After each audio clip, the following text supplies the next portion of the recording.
کی سب سے پہلی حدیث ہے وہ نیت ہی کے اوپر ہے۔ نیت کا مدار جو ہے وہ اعمال کا دار و مدار وہ نیتوں کے اوپر ہے۔ اگر ہم خالص دلی کے ساتھ اخلاص کے ساتھ عمل کریں گے تو ہمارے اعمال قبول ہوں گے۔ اگر ریا اور دکھلاوا اس کے اندر آ گیا، بڑائی اگر اس کے اندر آ گئی تو پھر وہ اعمال قابل قبول نہیں ہوں گے۔ اللہ رب العزت تو کہہ دیں گے آخرت میں کہ لوگوں کو دکھلانے کے لیے قربانی کی تھی، جا انہی سے بدلہ لے لے، اور فرشتوں کو حکم ہوگا کہ اس کو پکڑو اور جہنم میں ڈال دو۔ ایک دوسری حدیث ہے، بڑی طویل حدیث ہے، اس کا یہ مفہوم ہے۔ تو میرے بھائیوں، ہمیں اخلاص کے ساتھ قربانی کرنی ہے، اللہ کو راضی کرنے کے لیے قربانی کرنی ہے۔ اور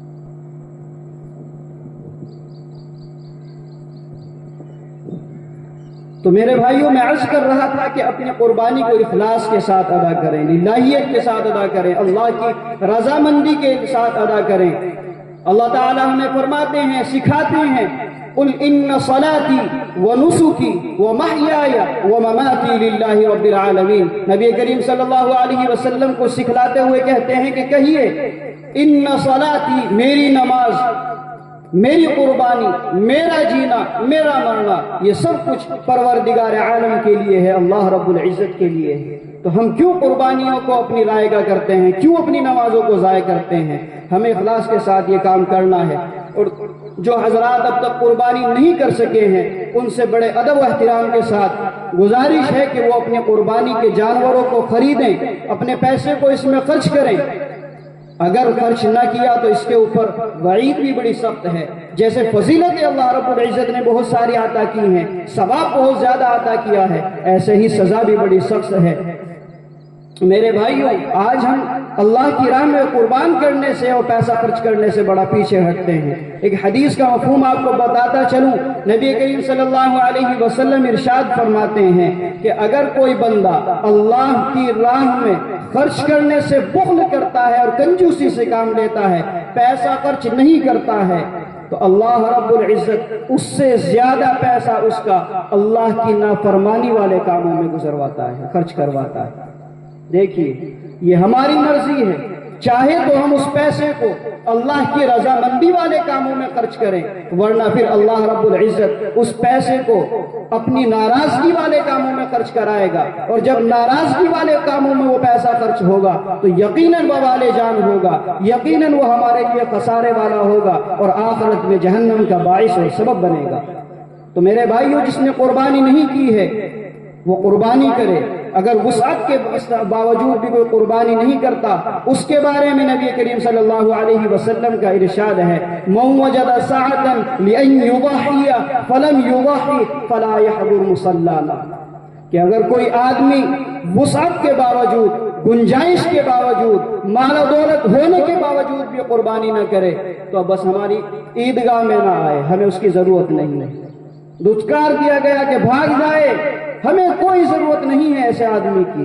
ارے بھائی، اس قربانی کو ذرا یاد کرو کہ ایک 86 سال کا بوڑھا آدمی 86 سال کی عمر میں اس کو اولاد حاصل ہو رہی ہے، اور پھر جب وہ اولاد 13 سال کی ہو جاتی ہے، تقریباً 98-99 سال کی عمر اس بوڑھے کی ہو جاتی ہے، ایسے بڑھاپے کے عالم میں اس سے کہا گیا کہ اس لختے جگر، اس نور نظر کو قربان کر دے، تو فوراً کھڑا ہو گیا اور فوراً چل دیا قربان کرنے کے لیے، اور جو ہے اس بچے سے پوچھا کہ اللہ رب العزت کا یہ حکم ہے کہ تمہیں قربان کر دیا جائے۔ بچے نے بھی خوبصورت اور بہترین جواب دیا، آخر نبی کا بیٹا تھا، ہونے والا نبی تھا، تو خوبصورت جواب کیوں نہ دیتا؟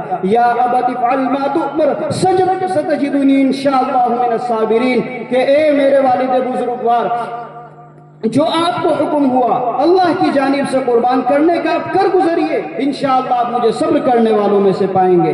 وہاں دیکھیے، ایک اکلوتے نور نظر لختے جگر کی قربانی کو مانگا گیا تھا، انہوں نے خوشی خوشی پیش کر دیا، اور آج ہم سے محض 4-5 ہزار 2-4 ہزار کا حصہ یا 10-12 ہزار کا بکرا اس کی قربانی مانگی جاتی ہے۔ ہم اس میں بھی بخل اور کنجوسی کرتے ہیں، حالانکہ فائدہ ہمارا ہے۔ میں نے آپ کو بتایا کہ گوشت ہمیں کھانا ہے، کباب ہمیں کھانے ہیں، ٹکیے ہمیں بنا کر کھانی ہے، فری کا ثواب ہے، وہ بھی لینے کے لیے لوگ تیار نہیں ہیں، تو پھر افسوس کی بات ہے ایسے لوگوں پر۔ بس آپ حضرات سے اخیر میں اپنی بات کو ختم کرتا ہوں، وقت زیادہ ہو چلا۔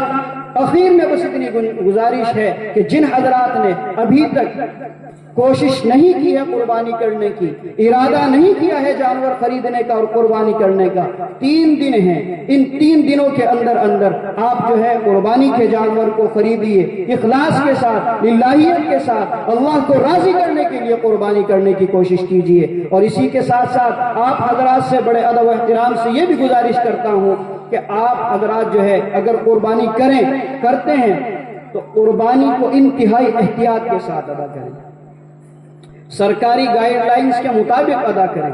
بھئی یہ صرف سرکاری گائیڈ لائنز نہیں ہیں، بلکہ الطہور نصف الایمان، النظافت نصف الایمان کا بھی یہی حکم ہے کہ پاکی اور صاف ستھرائی یہ آدھا ایمان ہے۔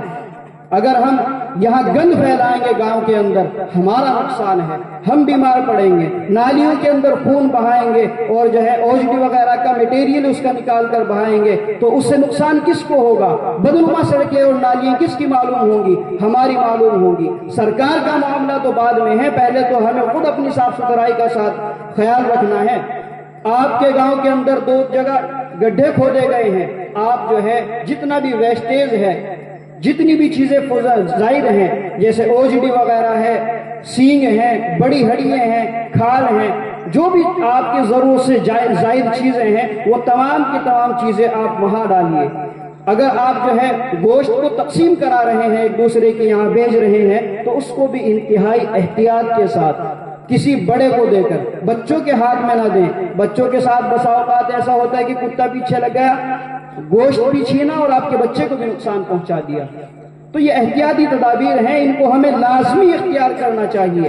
ملک کے حالات بہت نازک چل رہے ہیں، آپ سب پر آیا ہیں، اور ملک سے آپ کے تو خود کے گاؤں میں پہلے بھی یہ معاملات ہو چکے ہیں۔ ایسا نہ ہو کہ آپ میں سے کسی ایک کی لاپرواہی اور بے احتیاطی کی وجہ سے پورا آپ کا گاؤں بدنام ہو جائے اور تمام گاؤں کے لوگ اور تمام مسلمان قوم و ملت کے ذلیل و خوار ہوں دوسروں کی نظر میں۔ اس لیے سبھی حضرات سے گزارش ہے کہ بہت زیادہ احتیاط کے ساتھ، صاف ستھرائی کا خوب خیال رکھتے ہوئے، کوئی بھی چیز بڑی ہڈیے وغیرہ ہوں ان کو صرف جہاں ڈالنے کی جگہ متعین کی گئی ہے وہی ڈالیں، اس کے علاوہ نہ ڈالیں۔ ہاں، کیمرے بھی آپ کے گاؤں میں جو ہے لگا دیے گئے ہیں، کئی جگہ کیمرے لگے ہوئے ہیں، ان کی نظر میں آپ ہیں، تو بہت زیادہ احتیاط کی ضرورت ہے۔ اگر آپ احتیاط نہیں کریں گے، دین کا نقصان تو ہے ہی، ساتھ میں دنیا کا بھی نقصان ہو سکتا ہے، جیل وغیرہ کا معاملہ۔ اللہ حفاظت فرمائے اور خوب حسن اخلاق کے ساتھ ہمیں قربانی کرنے کی توفیق عطا فرمائے۔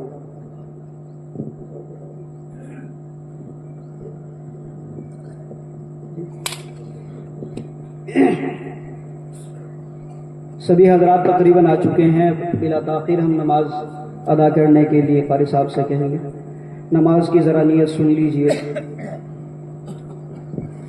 2 رکعت نماز واجب عید الاضحیٰ مع زائد 6 تکبیروں کے، یہ 6 تکبیروں کے ساتھ کہہ لیجئے، جو بھی آسان لگے آپ کو۔ رخ میرا کعبہ شریف کی طرف، پڑھوں واسطے اللہ کے پیچھے اس امام کے کہہ کر نیت باندھ لینی ہے۔ انتہائی آسان طریقہ بتا رہا ہوں۔ 6 تکبیریں جو زائد ہیں ان میں سے 3 پہلی رکعت میں ہیں، 3 اخیر کی رکعت میں ہیں۔ پہلی جو رکعت کے اندر ہیں وہ قرات سے پہلے ادا کی جائیں گی، اور اخیر کی دوسری جو رکعت کے اندر ہیں وہ سمپل سی بات ہے، تینوں بعد میں ادا کی جائیں گی۔